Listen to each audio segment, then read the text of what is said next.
Terrace, the Bio Video Daily Show. And I'm here with Carl Barrett, who is a perfect example of an accomplished scientist working in industry with AstraZeneca. Hi, Carl. Good morning. Good morning. I have a very simple paradigm regarding personalized medicine. It's one gene mutation, it's one diagnostic test, and then there's one therapy. Now, what's wrong with that paradigm? Well, I think, for oncology, I think that does enable us to identify critical targets to develop effective therapies against those targets. What's wrong with it is that those therapies, although they're effective and can extend the life of the patient, they don't cure the patient.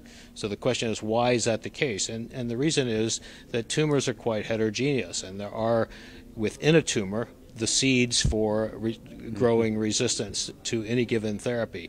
And it's kind of remarkable, some of the recent examples of how fast those resistant clones can actually emerge, even though they're the minority starting off. When you add a therapy, you actually select, just like with antibody resistance bacteria, you then can select very clearly those tumors that are resistant. So we have to really understand not only sort of the primary lesion in the tumor, but also the secondary lesions that are there that actually might be the cause of the relapse. So the scientific world is really focused on the breakthrough therapy, which are obviously biologic and tremendous compared to chemotoxic agents, but then you have this resistance developing quickly.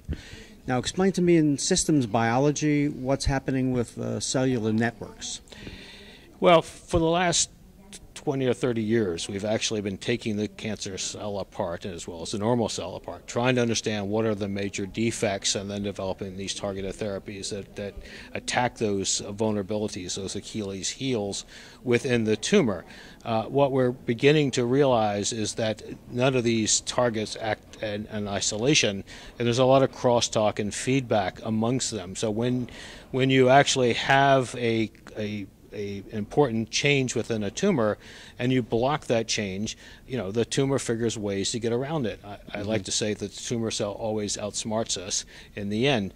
It's just like when you're driving home, when you run into a traffic jam, then you'll take an alternative route if you think you can figure out how to get around the traffic jam and get home faster. So the tumor does essentially the same thing.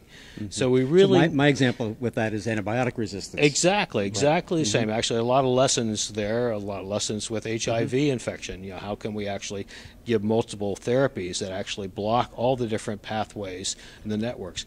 We don't yet understand well enough all these networks, and that is really the promise and the excitement around systems biology. If that can enable us to understand, the wiring networks, how they're changed within the cancer cell, how we might actually have multiple vulnerabilities that we can attack without also causing subsequent toxicities to the normal tissue, which is still, still the challenge.